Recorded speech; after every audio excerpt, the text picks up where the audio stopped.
As we forge our way into 2023, it's time to stop for a moment, to reflect on the year that has been, and with that in mind, here is my top 10 favourite pieces of Woman Love Woman media from 2022. Let me start with one that I think many of you will appreciate, A League of Their Own. Inspired by the original movie of the 90s by the same name, this series took the concept and made it about 1000% more gay. Using extensive research, a very queer and diverse creative team, it brought to life the experiences of many queer women who, when the men were busy off at war in the 40s, tried out for the first all-women's baseball league. The stereotype is true. Gay women love a baseball, and so it's hardly a surprise that, using historical fact, the Rockford Peaches were in fact quite queer. The show equally weights the adventure of these gaggle of gay ladies with the more fraught experience of Max as a black woman trying to forge a path in baseball for herself. What a delight to see her begin to thrive and meet a lovely lady along the way. It joins a small selection of shows that are very deeply queer, and what a delightful find for the year that's just been. Another show that's pretty queer is High School, which is based on real-life musician Tegan and Sarah, twin sisters, who discovered their musical ability when they start high school. The show is based on the autobiography of the same name that they wrote about the years preceding their musical career taking off. It looks at how they struggled with their evolving relationship as twin sisters, with their identity and their first sapphic loves. It's a show that is quiet and calm, but in its subtlety creates a show that, given I grew up in the 90s, felt very relatable. But I think the appeal is wider than that. It taps into an experience of being a teen girl and not being mainstream and wanting to find your place. Along with Tegan and Sarah, it's written by Claire Duval, who also directed it. You might know her from the cult classic queer film, But I'm a Cheerleader. With the first season ending somewhat abruptly and without resolution for a few storylines, let's hope this one will get renewed.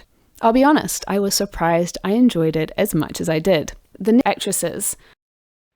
I had to include this one quite simply because it's a precious gem and pretty much one of a kind because it's a rom-com but for teens. We've had a few buddy comedy films like Booksmart and the half of it, but pure teen rom-com movies? This might be it. It also does its thing very well with snappy quips, good acting, and a lovely chemistry between the leads. It's set in a fantasy high school that I think many of us wish we could have been able to experience, where being queer was not a big deal and you could get on with embarrassing yourself in front of the girl you're crushing on. It's also very clear that this film was written by queer women, if only because they knew to have AJ's phone screen be Tessa Thompson as Valkyrie. I did a more in-depth review on this movie, so click on the title card at the top of the screen to hear more about that. The Steve Martin and Martin Short vehicle might not at first seem like a likely candidate for a sapphic storyline.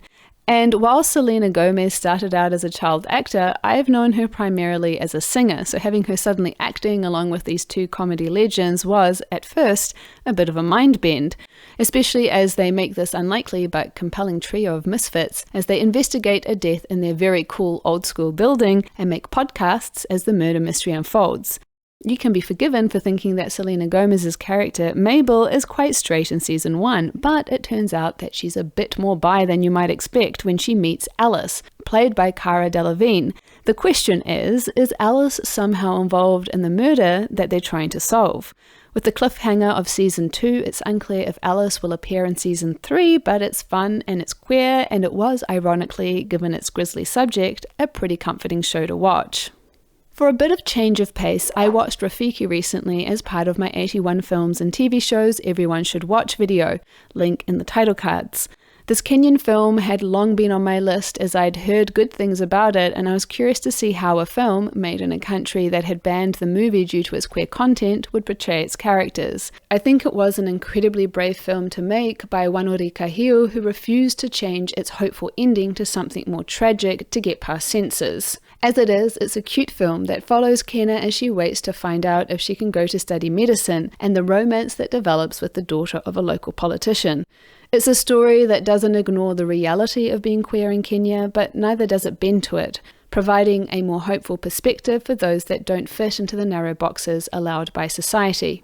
Another film that defied a more pessimistic reading was the Indian film Badhaai Do, and is a lovely gay-lesbian solidarity film. Shardul is a police officer who is feeling the pressure to marry. Being a gay man, it makes things a little complicated for him, but he sees his opportunity when Sumi, a physical ed teacher, reports that she is being stalked by a man who is threatening to expose that she is a lesbian.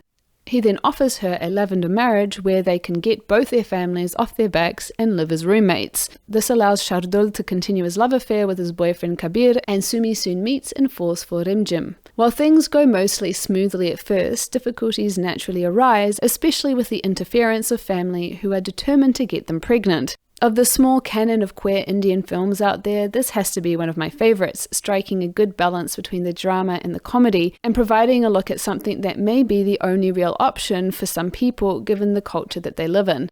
One of my favourite films of the year for sure.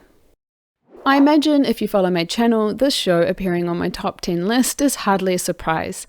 I did a little casual fireside chat to talk about my overall feelings about the era of the 13th Doctor, which was not just the first female Doctor, but also the first Sapphic Doctor. Exactly 1 year ago, we learnt that what we Sapphics had been seeing for the last 3 seasons was indeed correct, that Yaz, 13's companion, had feelings for the Doctor. It was both exhilarating and frustrating because it came at the 11th hour and left little time to do anything about it. While I'm glad it was canonically acknowledged as mutual between the two women, the ending to their story was lacking. So you might be wondering why this even makes my list. Because in spite of all its flaws, it was still a ship that got me with its potential, and it's a show I enjoy anyway, silly as it is. Would I recommend it? Well, I guess I would, since it's on the list. If you want to get a better handle on the show, check out my Doctor Who Just Got Gayer video in the cards at the top of the screen. There are many levels to why I enjoy this genre-bending show. Kevin is the typical man-child often seen in multicam sitcoms. Alison is the wife. As long as Kevin is in the scene, the show plays out like a straight-up sitcom with its bright lighting, one-liners, and canned laughter. When we follow Alison out of the room, however, we discover the more somber reality of what it means to be the sitcom wife.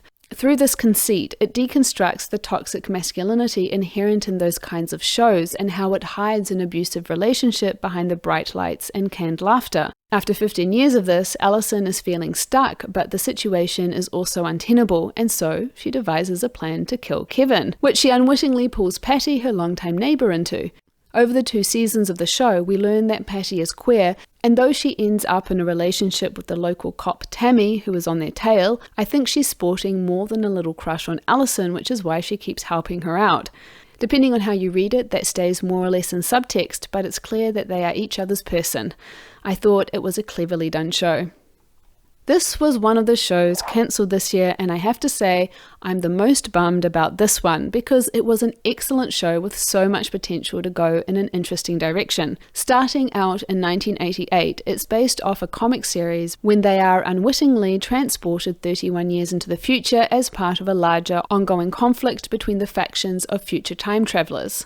While trying to get home and avoid being captured, they meet their future selves, something that causes them to each reevaluate who they are.